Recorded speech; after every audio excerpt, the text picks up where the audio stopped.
আসসালামু আলাইকুম বন্ধুরা। আজকে তোমাদেরকে একটা ফাঁকিবাজি রেসিপি দেখাবো। যারা একা থাকে বা মেসে থাকে তাদের জন্য এটা খুবই উপকারী একটা রেসিপি হবে।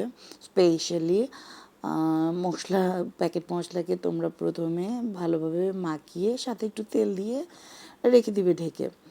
এরপর তেল চড়িয়ে পেঁয়াজকে লাল লাল করে ভেজে নিতে হবে। ভাজা হয়ে গেলে এরপর মাখানো মুরগিগুলো দিয়ে দিতে হবে, দিয়ে কিছুক্ষণ কষিয়ে নিতে হবে। এরপর লবণটা চেখে দেখবে, যদি লাগে তাহলে আরেকটু দিবে।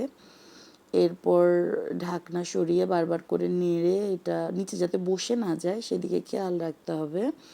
এরপর আলু তোমরা চাইলে অ্যাড করতেও পারো, নাও করতে পারো। তা আলুটা অ্যাড করার পরে এটাকে আরও কিছুক্ষণ কষাতে হবে, কিন্তু অবশ্যই মনে রাখতে হবে গরম পানি দিতে হবে। হ্যাঁ, তো গরম পানি দিবে। গরম পানি দিয়ে যখন বলক উঠে যাবে তখন এর মধ্যে তোমরা রসুন ছিটিয়ে দিবে।